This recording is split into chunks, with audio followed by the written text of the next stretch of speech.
नमस्कार दोस्तों, स्वागत है आपका हमारे यूट्यूब चैनल माई करंट में। तो आइए दोस्तों शुरू करते हैं। सपने और लक्ष्य में एक ही अंतर है। सपने के लिए बिना मेहनत की नींद चाहिए और लक्ष्य के लिए बिना नींद की मेहनत। चलते हैं दोस्तों क्वेश्चन नंबर 1 की तरफ।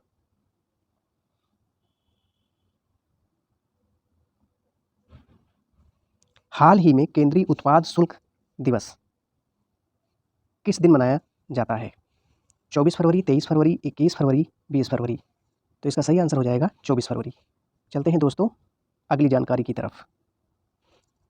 आयोजनकर्ता यानी केंद्रीय उत्पाद शुल्क दिवस का आयोजन किसने किया है? केंद्रीय प्रत्यक्ष कर व सीमा शुल्क बोर्ड ने। केंद्रीय सीमा शुल्क और उत्पाद बोर्ड किसके अधीन आता है दोस्तों? केंद्रीय वित्त मंत्रालय के अधीन आता है। दोस्तों क्वेश्चन बन जाता है कि केंद्रीय सीमा शुल्क और उत्पाद बोर्ड किसके अधीन काम करता है? तो आंसर हो जाएगा वित्त मंत्रालय के अधीन काम करता है। सीबीआईसी दोस्तों क्या है? Central board of indirect taxes. CBIC की फुल फॉर्म भी पूछ ली जाती है एग्जाम में। इसके अध्यक्ष दोस्तों विवेक जौहरी हैं। स्थापना 1 जनवरी 1964 को हुई थी। मुख्यालय नई दिल्ली है। मुख्यालय क्या है दोस्तों? नई दिल्ली। ध्यान रखना है सीबीआईसी का हेडक्वार्टर कहाँ पे है? न्यू दिल्ली में। इस दिन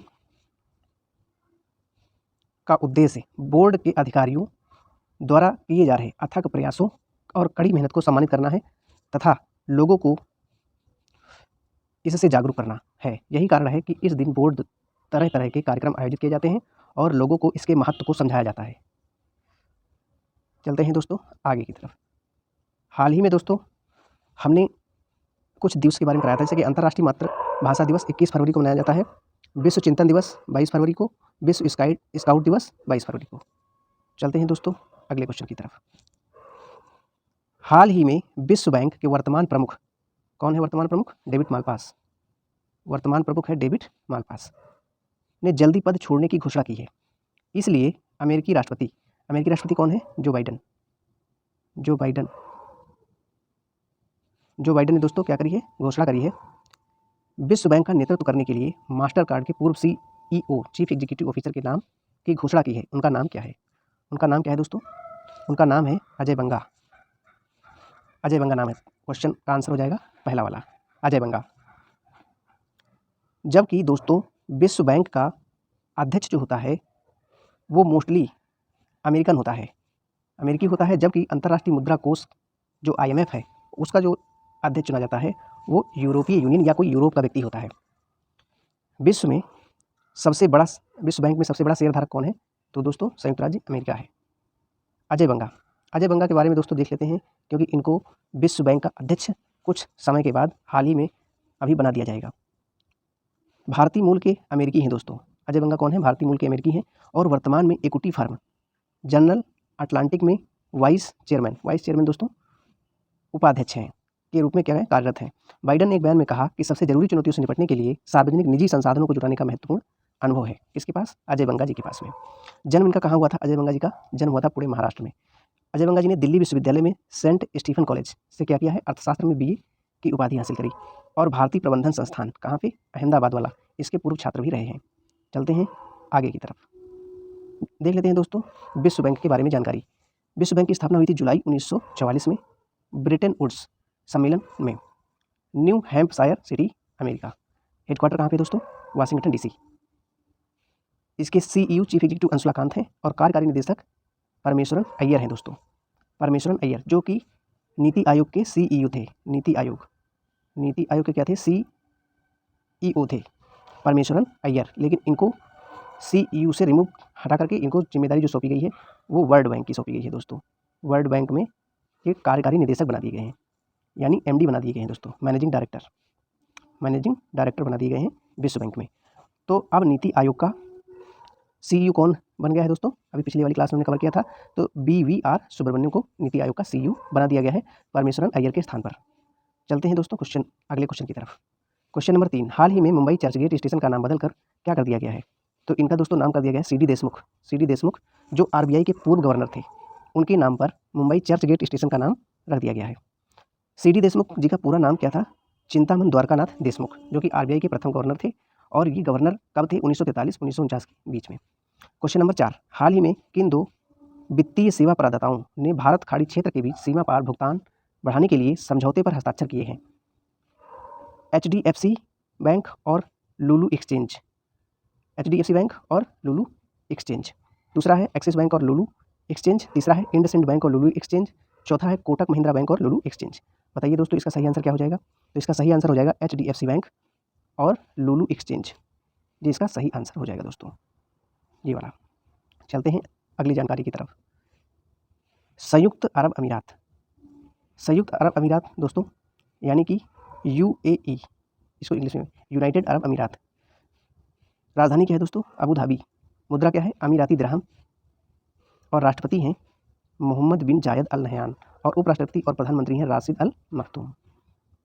चलते हैं दोस्तों अगले जानकारी की तरफ। गल्फ सहयोग परिषद यानी GCC, इसको हिंदी में दोस्तों क्या बोला जाता है? खाड़ी सहयोग परिषद बोला जाता है। यह संगठन फारस की खाड़ी से घिरे देश का एक क्या है? क्षेत्रीय समूह है। सदस्य देश कौन कौन से हैं? एक तो बहरीन है, कुवैत है, ओमान, कतर, सऊदी अरब और संयुक्त राज्य अमेरिका, संयुक्त अरब अमीरात। ये गल्फ सहयोग परिषद के सदस्य हैं। और इसका जो हेडक्वार्टर है, GCC का हेडक्वार्टर कहाँ पे है? रियाद में है, जो कि सऊदी अरब की राजधानी है। और आधिकारिक भाषा क्या है? अरबी। याद रखना है दोस्तों। चलते हैं अगली जानकारी की तरफ। महत्व। UAE भारत भुगतान गलियारा दुनिया में सबसे बड़ा और साझेदारी संयुक्त अरब अमीरात में रहने वाले हजारों भारतीय प्रवासियों के लिए धन हस्तांतरण को आसान बनाने के लिए मौजूदा क्षमताओं का निर्माण करेगी, जबकि GCC के अन्य हिस्सों में इस सेवा के अंतिम एकीकरण की नींव रखेगी। चलते हैं दोस्तों क्वेश्चन नंबर 5 की तरफ। क्वेश्चन नंबर 5 दोस्तों क्या कहता है? सरस्वत बैंक ने अपने खुदरा कारपोरेट ग्राहकों के लिए ओमनी चैनल डिजिटल बैंकिंग समाधानों को लागू करने के लिए सिंगापुर स्थित डिजिटल बैंकिंग समाधान प्रदाता टैगिट के साथ में क्या किया है? साझेदारी की है दोस्तों। इसके साथ में टैगिट के साथ में एसोसिएशन के तहत बैंक ग्राहक अनुभव को बढ़ाने के लिए टैगिट के मोबिक्स डिजिटल बैंकिंग प्लेटफॉर्म का उपयोग करेगा। देखते हैं दोस्तों सरस्वत बैंक के बारे में थोड़ा सा। लगातार 3 वर्षों के लिए प्रतिष्ठित फोर्ब्स सर्वेक्षण, अमेरिका की एक पत्रिका है फोर्ब्स, दुनिया के सर्वश्रेष्ठ बैंकों में मान्यता दी गई है। इसने सहकारी बैंकिंग क्षेत्रों में भारतीय बैंक संघ प्रौद्योगिकी पुरस्कार 2021 में लगातार 6वें वर्ष सर्वश्रेष्ठ प्रौद्योगिकी बैंक पुरस्कार भी जीता है और लगातार 5 वर्षों तक फॉर्च्यून इंडिया 500 में शामिल किया गया है। तो ये था सरस्वत बैंक। टैगिट क्या है दोस्तों? टैगिट के बारे में जानकारी। तो टैगिट पुरस्कार विजेता डिजिटल बैंकिंग समाधान प्रदाता है। हेडक्वार्टर कहाँ पे दोस्तों? हेडक्वार्टर है इसका सिंगापुर में। सिंगापुर में हेडक्वार्टर है। टैगिट और भारत। टैगिट ने अतीत में सिटी बैंक जैसे बैंकों के साथ काम किया है जिनकी वैश्विक उपस्थिति है। हालांकि भारत के लिए इसका ध्यान वित्तीय संस्थानों को बड़े उपभोक्ता आधार की सेवा के लिए एंड टू एंड स्केलेबल समाधान प्रदान करने पर है। स्थापना कब हुई थी दोस्तों? 2004 में टैगिट की। कंपनी के भारत, फिलीपींस और मलेशिया और इंडोनेशिया में कार्यालय हैं। Question number 6। केंद्रीय रिजर्व पुलिस बल छत्तीसगढ़ के बस्तर जिले में वार्षिक स्थापना दिवस आयोजित करेगा। ये किस नंबर का दिवस होगा? 84 नंबर का, 85वें नंबर का, 86वें नंबर का और 87वें नंबर का। बताइए दोस्तों इसका क्या आंसर हो जाएगा? तो इसका आंसर हो जाएगा 84वें नंबर का। मुख्य अतिथि जो रहेंगे CRPF के स्थापना दिवस में वो रहेंगे गृह मंत्री श्री अमित शाह जी। इसका जो 83वां स्थापना दिवस था वो जम्मू में मनाया गया था। स्थापना CRPF की शुरुआत में स्थापना क्राउन प्रतिनिधि पुलिस के रूप में 27 जुलाई 1939 को की गई थी। स्वतंत्रता के बाद 28 दिसंबर 1949 को CRPF अधिनियम के लागू होने पर केंद्रीय रिजर्व पुलिस बन गया था। देश के सबसे बड़े केंद्रीय सशस्त्र पुलिस बल को वामपंथी उग्रवाद, पूर्वोत्तर में उग्रवाद विरोधी अभियानों और जम्मू में आतंकवादी विरोधी अभियानों के 3 मुख्य क्षेत्रों में काम करने वाले प्रमुख राष्ट्रीय आंतरिक सुरक्षा बल के रूप में नामित किया गया था। चलते हैं दोस्तों क्वेश्चन नंबर 7 की तरफ। हाल ही में किस कंपनी को सोशल स्टॉक एक्सचेंज शुरू करने के लिए पूंजी बाजार नियामक हरी झंडी मिल गई है? उस कंपनी का क्या नाम है? यानी कौन सा ऐसा स्टॉक एक्सचेंज है जिसको सोशल स्टॉक एक्सचेंज शुरू करने के लिए मंजूरी दे दी है? तो इसका आंसर हो जाएगा नेशनल स्टॉक एक्सचेंज। यानी नेशनल स्टॉक एक्सचेंज को NSE को सोशल स्टॉक एक्सचेंज शुरू करने के लिए पूंजी बाजार नियामक सेबी ने, दोस्तों पूंजी बाजार नियामक कौन है? SEBI, securities exchange board of India, इसने मंजूरी दे दी है दोस्तों।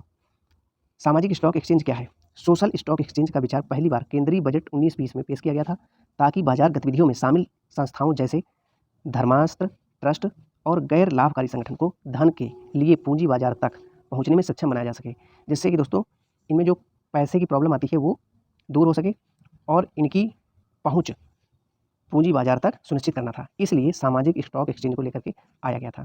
कब? केंद्रीय बजट 19-20 में इसका जिक्र मिलता है। देख लेते हैं दोस्तों NSE नेशनल स्टॉक एक्सचेंज, इसकी स्थापना जो हुई थी वो हुई थी 1992 में। हेडक्वार्टर कहाँ है दोस्तों? मुंबई में। CEO और MD कौन है? आशीष कुमार चौहान, याद रखना है दोस्तों, बहुत इंपॉर्टेंट है। BSE Bombay stock exchange, Bombay stock exchange स्थापना कब हुई थी दोस्तों? 1875 में। दलाल स्ट्रीट मुंबई प्रेमचंद रॉय जो कि एक कॉटन व्यापारी थे, उन्होंने किया था। और जो बॉम्बे स्टॉक एक्सचेंज यानी BSE के जो CEO और MD हैं उनका नाम है सुंदर रमन रामामूर्ति। चलते हैं दोस्तों क्वेश्चन नंबर 8 की तरफ। क्वेश्चन 8 क्या कहता है? हाल ही में पद्म भूषण से सम्मानित मशहूर क्लासिकल डांसर और क्या है दोस्तों? कोरियोग्राफर का निधन हो गया है, उनका नाम क्या है? तो यहाँ पर ये क्वेश्चन है दोस्तों। पहला ऑप्शन है कनक रेले, और दूसरा ऑप्शन दोस्तों है यहाँ पर OP कोहली, और तीसरा सुबी सुरेश, और चौथा है नंदमुरी तारक रत्न। तो इसका जो सही आंसर है दोस्तों वो है कनक रेले। कनक रेले जी एक मशहूर क्लासिकल डांसर हैं और कोरियोग्राफर हैं। अब मशहूर क्लासिकल डांसर दोस्तों ये मोहिनीअट्टम, मोहिनीअट्टम केरल राज्य का क्या है दोस्तों? क्लासिकल नृत्य है, ठीक है। तो वहाँ यानी मोहिनीअट्टम की ये मशहूर क्या थी? क्लासिकल डांसर थी, और इनका हाल ही में निधन हो गया है। इनका नाम क्या है? कनक रेले। चलते हैं दोस्तों आगे की तरफ। कनक रेले मोहिनीअट्टम नृत्यांगना है, बहुत मोस्ट इंपॉर्टेंट क्वेश्चन है दोस्तों, ये एग्जाम में जरूर आएगा 100%। मोहिनीअट्टम क्लासिकल डांस केरल, और इनको दोस्तों पद्म श्री 1989 में मिला, और पद्म भूषण 2013 में, और संगीत नाटक अकादमी पुरस्कार 1994 में, और कालिदास सम्मान दोस्तों 2006 में। चलते हैं क्वेश्चन नंबर 9 की तरफ। क्वेश्चन नंबर 9 दोस्तों क्या कह रहा है? पेरिस सेंट जर्मन और रियल मैड्रिड के पूर्व डिफेंडर सर्जियो रामोस ने घोषणा की वह अंतर्राष्ट्रीय फुटबॉल से क्या ले रहे हैं? संन्यास ले रहे हैं। तो दोस्तों संन्यास की घोषणा किसने करी है? सर्जियो रामोस ने। स्पेन के लिए रिकॉर्ड 180 प्रदर्शन के बाद रामोस जो स्पेन के विश्व कप यूरो विजेता टीमों का हिस्सा थे ने ला लीगा में रियल मैड्रिड का प्रतिनिधित्व किया था, अब लीगा 1 में PSG के लिए खेलते हैं। तो दोस्तों क्वेश्चन यहाँ से ये बन सकता है कि सर्जियो रामोस का किस खेल से संबंध है? तो ये याद रखना है कि सर्जियो रामोस का संबंध फुटबॉल से है। क्वेश्चन नंबर 10, हाल ही में मिस्र की राजधानी काहिरा में आयोजित ISSF विश्व कप 2023 में पुरुषों की 10 मीटर एयर राइफल स्पर्धा में जर्मनी के मैक्स मिलियन उलब्रिच को हराकर स्वर्ण पदक जीता है, उस भारतीय खिलाड़ी का नाम क्या है? तो उस भारतीय खिलाड़ी का दोस्तों क्या नाम है? रुद्राक्ष बालासाही पाटिल, या मैरी सिच मीरान, या दिव्यांश सिंह पंवार, या फिर तुषार साहू माने? बताइए दोस्तों। तो इसका सही आंसर हो जाएगा रुद्राक्ष बालासाही पाटिल। चलते हैं दोस्तों आगे की तरफ। ISSF का फुल फॉर्म दोस्तों क्या होता है? ISS international shooting sports federation. मुख्यालय कहाँ पे है? म्यूनिख जर्मनी में। अध्यक्ष कौन है इसके? व्लादिमीर लीशिन। याद रखना है दोस्तों ISS का हेडक्वार्टर कहाँ पे है? म्यूनिख जर्मनी में। संयुक्त राष्ट्र महासभा ने एक गैर बाध्यकारी प्रस्ताव को मंजूरी दी जो रूस और यूक्रेन में शत्रुता को समाप्त करने का आह्वान करता है और आक्रमण की पहली वर्षगांठ की पूर्व संध्या पर एक मजबूत संदेश भेजता है कि मॉस्को की आक्रामकता समाप्त होनी चाहिए। क्वेश्चन नंबर 11 की तरफ दोस्तों बढ़ते हैं। क्वेश्चन नंबर 11 क्या कहता है? हाल ही में भारत में 22वें विधि आयोग के कार्यकाल को अगस्त 2024 तक बढ़ाने का फैसला लिया गया है। इसका कार्यकाल कितने महीनों के लिए बढ़ाया गया है दोस्तों? 18 महीने, 20 महीने, 24 महीने, 36 महीने? बताइए दोस्तों। 18 महीने, 20 महीने, 24 महीने, 36 महीने? इसका क्या आंसर हो जाएगा सही? तो इसका राइट आंसर हो जाएगा 18 महीने। 18 महीने के लिए 22वें विधि आयोग के कार्यकाल को बढ़ा दिया गया है। अब आयोग का कार्य क्या है दोस्तों? मेन बात तो यहाँ पर यह आती है कि 22वें विधि आयोग का जो कार्य है वो है क्या आखिर? अप्रासंगिक कानूनों की पहचान करना, यानी ऐसे कानून जो बहुत पुराने हो गए, जिनका उस कानून का कोई मतलब नहीं है, यानी वो मीनिंगफुल नहीं रहे हैं, वो आज की जनरेशन के हिसाब से वो सही नहीं है। तो ऐसे कानून और नियमों की पहचान करना और उन्हें निरस्त करने की सिफारिश करना, और नए कानून बनाए जाने की सिफारिश भी करना कि आज के समय के हिसाब से क्या कानून सही हो सकता है, उसकी सिफारिशें भी करना, ये 22वें विधि आयोग का काम होता है दोस्तों। अब ये इसके जो अध्यक्ष हैं, यानी 22वें विधि आयोग के जो अध्यक्ष हैं, वो कर्नाटक हाईकोर्ट के पूर्व न्यायाधीश ऋतुराज अवस्थी, और इसकी स्थापना दोस्तों हुई थी 1955 में। ये एक दोस्तों गैर सांविधिक निकाय है, यानी गैर सांविधिक निकाय का मतलब होता है इसकी समय समय पर गठन किया जाएगा, समय समय पर एक टाइम पीरियड के लिए गठन किया जाएगा, और वो जब टाइम पूरा हो जाएगा तो फिर उसके बाद में इसका समय बढ़ाया जाएगा, या फिर इसका पहले फिर से गठन किया जा सकता है। तो ऐसी चीज़ों को एक गैर सांविधिक निकाय कहा जाता है।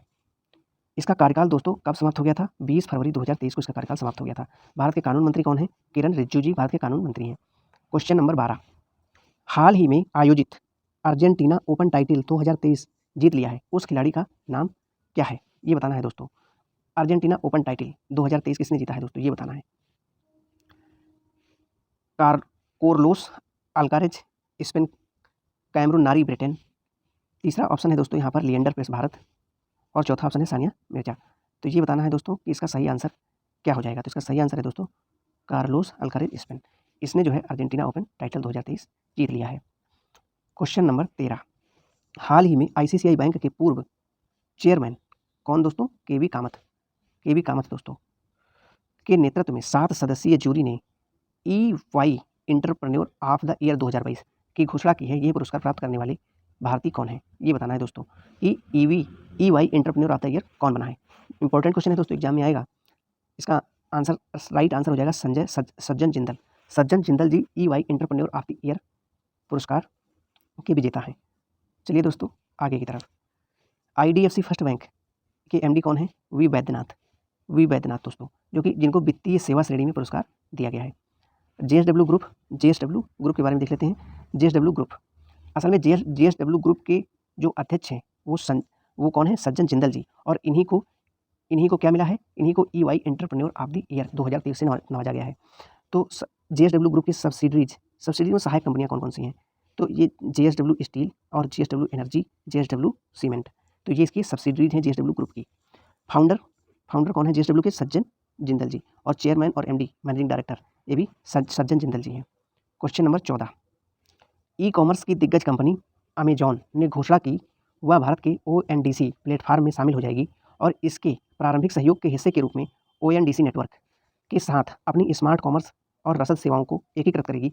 अमेजन लॉजिस्टिक्स सेवाओं में पिकअप और डिलीवरी शामिल है, जबकि स्मार्ट कॉमर्स AWS पर होस्ट किए गए SaaS उत्पादों का एक सूट है जो MSME अपना व्यवसाय बनाने और बढ़ाने इसे ONDC नेटवर्क के साथ एकीकृत करने में सहायता कर सकता है। तो यहाँ पर दोस्तों, यहाँ पर जो इंपॉर्टेंट टर्म है वो है ONDC की। ONDC है क्या आखिर, तो ONDC open network for digital commerce ये है। तो इसकी स्थापना कब हुई थी दोस्तों, इसकी स्थापना हुई थी 31 दिसंबर 2021 को, और ये एक गैर लाभकारी संगठन है जो कि सरकार के द्वारा बनाया गया था, जिससे कि ऑनलाइन जो सामान खरीदने और बेचने का आसानी हो सके। अमेजन के CEO कौन है, एंडी जेसी। संस्थापक कौन है, जेफ बेजोस। स्थापना 5 जुलाई 1994। कहाँ पर हुई थी, तो ये हुई थी बेलीव्यू, वाशिंगटन DC, संयुक्त राज्य अमेरिका में।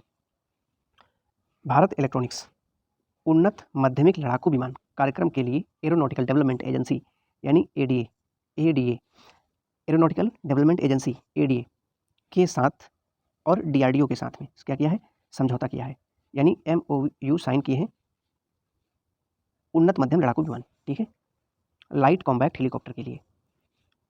देख लेते हैं अगला न्यूज। भारतीय स्टेट बैंक UPI प्लेटफॉर्म का उपयोग करते हुए भारत और सिंगापुर के बीच वास्तविक समय भुगतान प्रणाली लिंकेज बनाने के एक दिन बाद सीमा पार भुगतान के लिए शहर के राज्य की ऑनलाइन भुगतान प्रणाली पे नाउ दोस्तों कहाँ की भुगतान प्रणाली है, तो यह है सिंगापुर की। तो इसके साथ में सहयोग की घोषणा की है। अबू धाबी रक्षा फर्म ने संयुक्त अरब अमीरात के रक्षा एक्सपो में भारत के HAL के साथ समझौता ज्ञापन पर हस्ताक्षर किए हैं। और दोस्तों भारत के जो नए कंट्रोलर ड्रग जनरल बने हैं उनका नाम है राजीव रघुवंशी। पहले जो ड्रग कंट्रोलर जनरल थे उनका नाम था BG सोमानी दोस्तों उनका नाम था। Thanks for watching.